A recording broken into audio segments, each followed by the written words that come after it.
presunção de inocência, julgamentos rápidos e o papel do advogado estão entre os assuntos do nosso programa.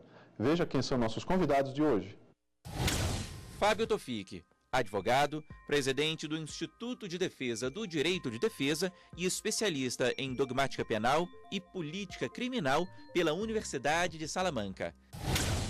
Carla Patrícia Nogueira, professora e juiz aposentada, formada em Direito e em Jornalismo, tem mestrado e doutorado em Direito das Relações Internacionais pelo Centro Universitário de Brasília.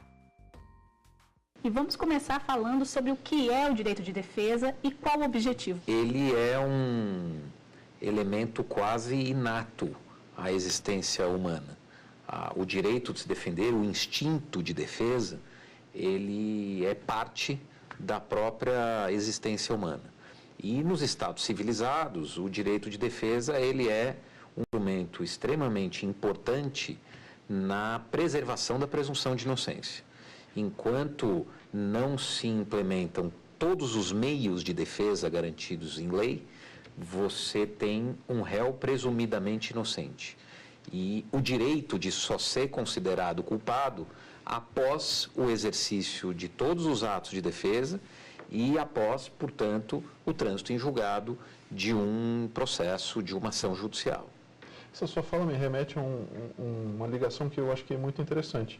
Quer dizer, o devido processo legal, quer dizer, as regras que prevêem todos os procedimentos, protocolos, defesas, ações, recursos, né, todas as possibilidades que existem na legislação em vigor, uma vez que elas estejam ainda à disposição do indivíduo, isso significa que nós não temos como deixar de reconhecer a inocência né, daquela pessoa que eventualmente esteja sofrendo um processo incriminatório, ou eventualmente uma investigação, até mesmo uma investigação, mas que até possa estar em fases mais avançadas. Podemos fazer essa ligação entre os meios inerentes ao devido processo legal e a presunção de inocência? Sem dúvida. A presunção são todos os princípios, todos os direitos individuais, inclusive todos previstos no artigo 5º da Constituição Federal. A presunção de inocência, o devido processo legal, a ampla defesa, de forma que são conjuntos de princípios constitucionais que juntos garantem ao indivíduo uma série de proteções diante do Estado, que muitas vezes, Gisele e André, são vistos como instrumentos da impunidade, são vistos como empecilhos ou obstáculos a que se chegue à condenação de alguém, à punição de alguém. Mas o direito de defesa ele serve justamente para isso no Estado de Direito, porque a punição, o castigo, ele historicamente não depende de processo. Para castigar alguém e punir alguém é muito fácil. E as formas de fazer isso são conhecidas e não requerem grande sofisticação. O difícil num Estado civilizado, numa sociedade civilizada, é esperar, é aguardar a defesa até que se forme um juízo condenatório. E o que parece, aqui no Brasil, nos dias de hoje, é que parece haver uma desconexão da sociedade, da forma como a sociedade encara e enxerga o direito de defesa e da importância que ele tem perante a Constituição Federal, perante, historicamente, os tratados internacionais, os pactos de direitos civis e políticos.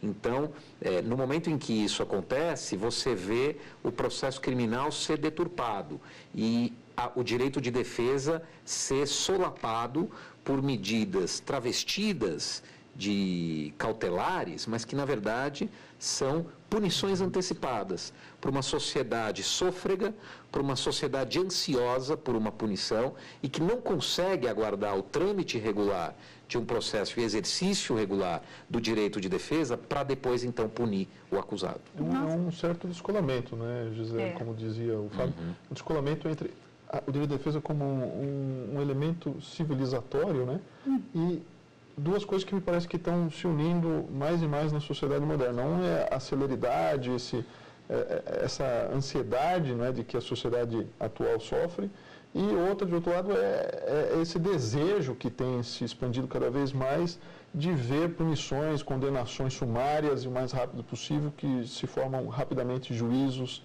É muito fácil fazer um juízo acerca de uma pessoa, né? Especialmente isso a gente tem visto a partir até de notícias, enfim, que circulam por diversos canais. Né? E aí entra o papel da imprensa, não é isso? E o nosso sistema, ele prevê que a pena só pode ser processualmente imposta. Então, é preciso um devido processo legal para que efetivamente alguém possa ser responsabilizado depois de passar por todas as fases processuais e esgotar todas as fases de recurso, enfim. Então, a pena só pode ser aplicada processualmente. Isso por um lado. Por outro lado, nós temos uma sociedade que vive com medo, que acha que o encrudecimento, né, das penas, ou seja, tanto a criminalização como o aumento das penas seria a solução para a criminalidade atual e que aposta, né, exatamente no rigor do direito penal como uma solução efetiva para a questão da criminalidade. Um rigor sumário, né? Muitas vezes um rigor sumário do direito penal,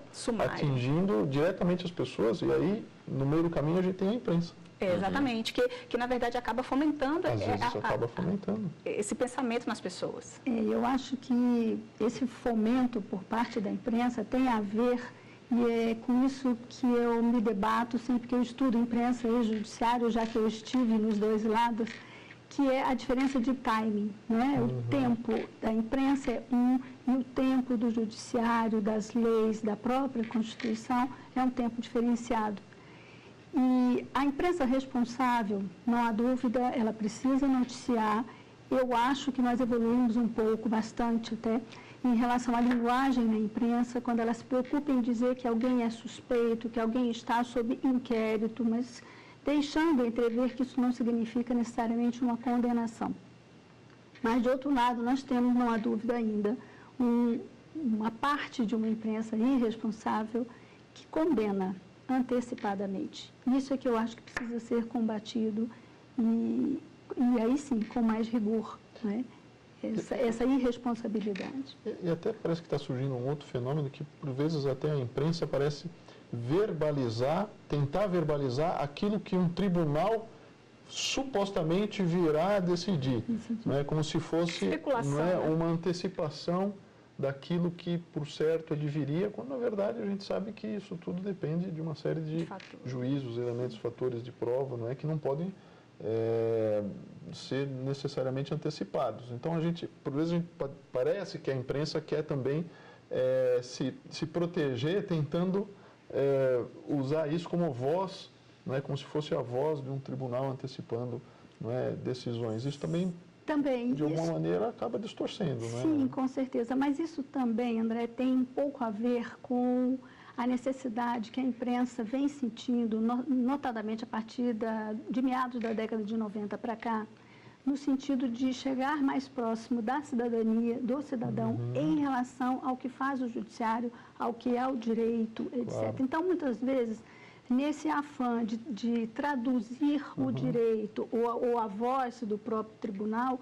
em alguns momentos há erros graves, não é? E às vezes a gente não pode deixar de reconhecer de uma maneira um pouco irresponsável, de uma maneira mesmo com essa tentativa de ser a voz do judiciário, ao invés de simplesmente traduzi-lo. Até porque a imprensa, ela tem um papel fundamental no nosso Estado democrático de direito, né? Então, a gente sabe da relevância do papel da imprensa e aí o que a gente precisa, na verdade, é realmente tomar com uma certa cautela quando se está diante de questões referentes a ilícitos penais que venham a ser cometidos, porque nós temos histórias, inclusive, de casos emblemáticos de situações em que a imprensa acabou condenando e depois o judiciário acabou absolvendo.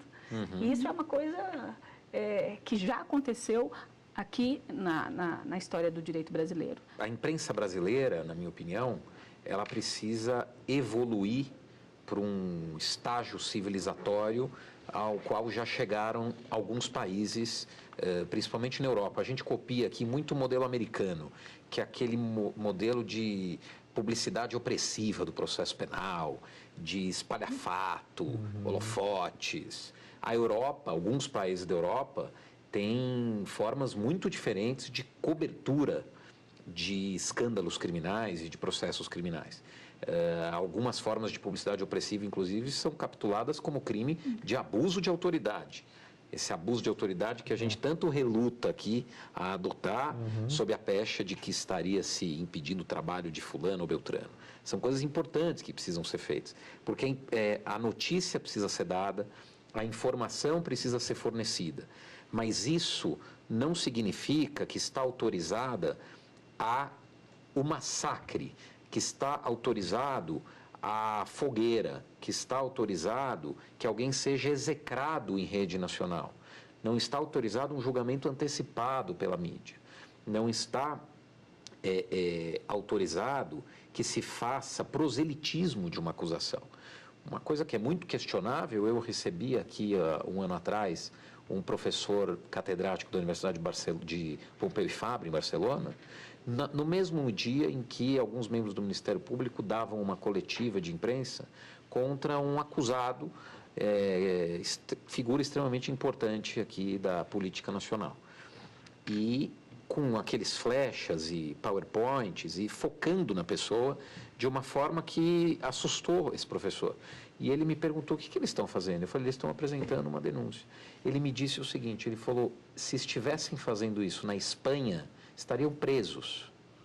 Porque uma coisa é você fazer uma acusação no processo, uma coisa é até divulgar a denúncia na imprensa, entregar para a imprensa a peça acusatória. A outra coisa é chamar uma coletiva de imprensa e fazer um proselitismo acusatório contra determinada pessoa em rede nacional. Isso é grave. Isso é usar a mídia para condenar alguém perante a opinião pública antes mesmo do processo seguir seu curso. E pior, colocando os próprios juízes que vão atuar naquele caso reféns da opinião pública. Né? Como se ao absolver ou dar uma decisão favorável ao réu, eles se tornassem inimigos da opinião pública. Vamos para um breve intervalo. Daqui a pouco a gente volta para falar um pouco mais sobre direito de defesa e mídia. Até já.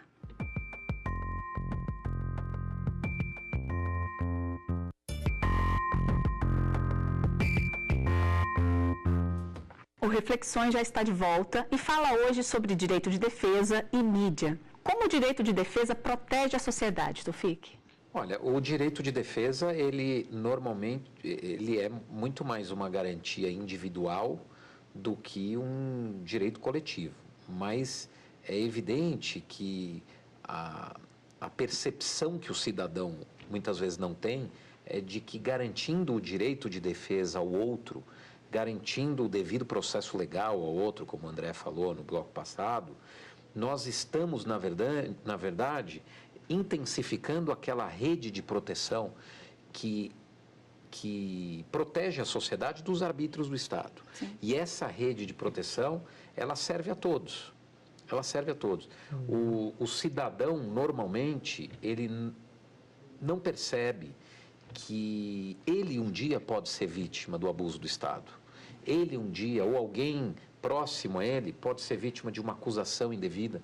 Porque uma acusação indevida, ela não é só ser acusado de um crime que não cometeu. Não é apenas isso. Ela pode ser acusado de um crime muito mais grave do que efetivamente foi cometido.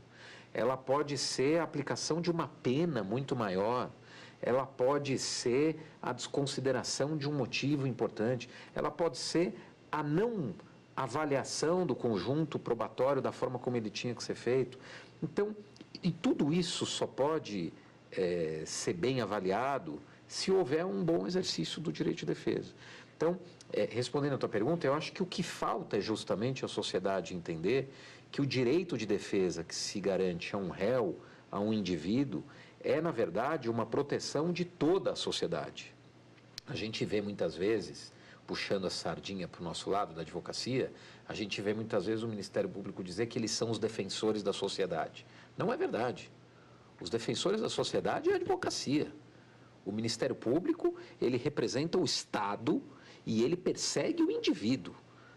Ele é obrigado a acusar e conseguir a condenação de um indivíduo em nome do Estado. Em nome do Estado, ele não é eleito por ninguém. Quem protege a sociedade, quem defende os direitos individuais do réu e portanto, em nome de toda essa sociedade, é a advocacia.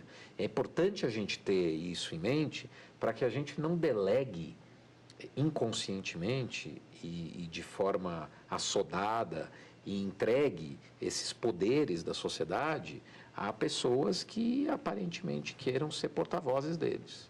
Pegando esse gancho, então, que o Fábio nos oferece aqui tão bem, de maneira tão bem colocada, se o direito de defesa é esse elemento de contenção de um Estado que potencialmente pode abusar dos seus poderes, então se ele serve a todos, ele por maior razão serve àquele cidadão que tem menor recurso, tem menos recursos, tem menos possibilidades de acesso até o advogado, enfim, ao conhecimento, ao próprio direito, de defesa. Então, é uma contenção que serve, de fato, a todos e especialmente aquele que é o cidadão comum, não a grande autoridade. Essa certamente também se beneficia, como todos devem se beneficiar do que é o sistema geral, mas especialmente digamos assim, o pequeno, E aí também entra de novo o papel da imprensa de respeitar esse limite e de entender, em que medida isso faz parte de um jogo legítimo, de todos nós. Com certeza, até porque aquele cidadão que não é a parte mais fraca, vamos dizer assim, que é menos pobre ou mais abastado, presumidamente ele vai ter mais condições de pessoalmente, independentemente do concurso de um bom advogado, de uma boa banca de advocacia, mas por si só ele já tem mais condições, traz em si mais condições de se defender.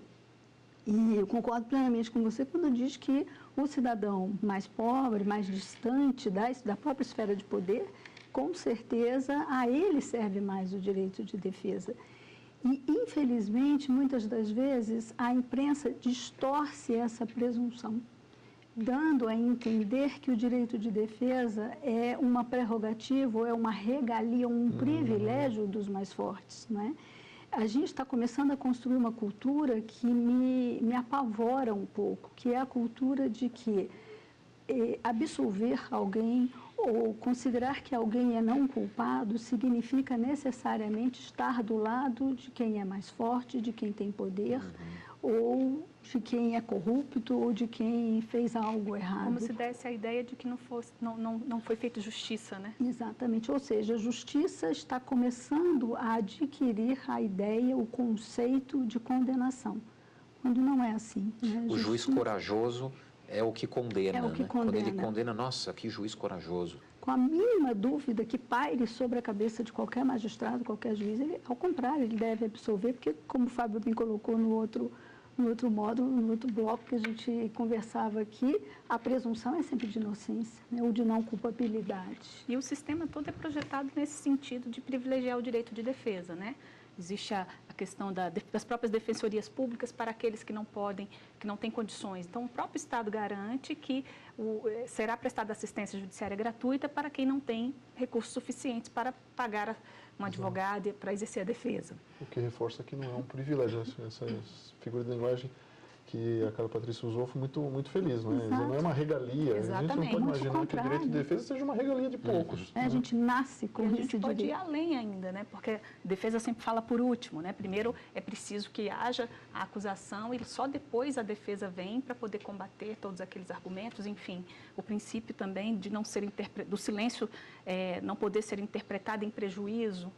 As próprias medidas cautelares, as prisões processuais, que também só podem ser aplicadas e determinadas em casos excepcionais, que justifiquem efetivamente a sua decretação. Então, todo o sistema processual, ele é pensado exatamente na excepcionalidade de medidas restritivas, de medidas de aplicação de pena. Freios ao Estado. Sim. Todo o sistema de garantias constitucionais que a gente tem, e que, na verdade, se revela como um instrumento de colocar freios, de colocar peias, de colocar limites ao abuso do Estado, ele está passando por um sério questionamento da sociedade. A sociedade como que não confia mais nesse sistema de garantias. Encara esse sistema de garantias como um inimigo, como um aliado da impunidade. Isso é muito grave. porque isso é típico de movimentos fascistas, né? Quando a sociedade não confia, quando a sociedade troca liberdade por segurança ou liberdade por punições, é porque nós estamos caminhando num sentido muito perigoso. É um grave retrocesso, é um grave retrocesso. E que o cidadão comum só vai perceber, ou só poderá perceber, se sentir na pele, não é? O cerceamento ao seu direito de defesa. E já é tarde demais, porque o sistema já terá sido desmantelado. Com certeza. Isso só ocorreria justamente no final E eu queria só fazer uma provocação, que é o seguinte: a gente tem duas situações. Até queria saber a sua opinião se a gente tiver tempo. Porque no caso do réu pobre, eu já trabalhei nas duas justiças. Eu já trabalhei muito na justiça criminal do pobre e já trabalhei muito na justiça criminal do rico. Conheço bem as duas justiças. Na do pobre, eu encaro um problema sério que é o descaso. Como é um caso anônimo, as nulidades e o desrespeito às garantias e ao procedimento e às formalidades, eles se avolumam e aquilo ninguém está de olho, ninguém não tem quem enxergue aquilo e as coisas vão acontecendo daquela forma. Na outra justiça, eu não vou falar que é a justiça do rico, mas é a justiça das pessoas que são conhecidas. E me parece que essas são os principais alvos dessa publicidade opressiva. É claro que o pobre também pode ser, mas quando o caso dele gera um clamor muito grande. A celebridade, digamos assim, que pode ser um político, um artista, um empresário, qualquer coisa que ele faça, o processo criminal dele vai ter holofote e vai ter publicidade. E aquilo passa a ser, quase que na mesma proporção, passa a ter um efeito tão nefasto quanto o descaso que sofre o processo do réu pobre. Então, é quase que uma inversão da moeda, mas o resultado é o mesmo. É uma justiça opressora, uma justiça que não respeita os direitos de defesa, a presunção de inocência e todos esses sistemas de garantia. Mas nessa sua colocação, o problema do polo do réu pobre é a falta da defesa técnica. Muitas vezes não está presente. É a falta da defesa. E aí o judiciário também acaba se acostumando em passar por cima de determinadas situações que geralmente poderiam... Né, e às vezes até uma falta de publicidade. Porque tem algumas ilegalidades que, se também pudessem vir à tona, seriam importantes para a defesa, né? De forma como audiências são conduzidas de forma extremamente sumárias, como você lembrou, extremamente... Uso de algemas. Às vezes até com um acordo entre os atores daquele processo. Exatamente, né? são coisas que, se viessem à tona, seriam favoráveis ao acusado. Né? Então, são faces da mesma moeda, mas que parece que estão sempre voltadas para o mesmo fim, que é um processo criminal que oprime o réu. Né? E que não dá quase chances de respiro para essa defesa. Né? Sim, porque do outro lado a gente tem réus conhecidos, famosos, pode ser, por exemplo, um jogador de futebol, que muitas vezes se defende de uma maneira técnica perfeita e legítima, mas a publicidade é opressora e ela oprime também o Poder Judiciário. Muitas vezes, não sempre, é claro, né? Mas isso também gera o mesmo efeito. Quer dizer, nos dois segmentos a gente pode ter a mesma situação. Que isso tudo vem ao encontro daquilo que a gente colocou, que é essa satisfação imediatista que hoje em dia a sociedade exige do poder público e que talvez se exija do poder público uma atenção um pouco mais especial em relação a isso. Não se deixar levar por esse imediatismo tão almejado pela sociedade. Nós estamos caminhando, como a gente já disse aqui, para um conceito de justiça próximo à ideia de vingança, e a mim me parece que é preciso que os atores dos processos, né, em todas as funções, o advogado, o Ministério Público, o juiz, que estejam atentos a isso, para que nem uma coisa e nem outra, nem o processo do anônimo, nem o processo da celebridade, estejam à margem do devido processo legal.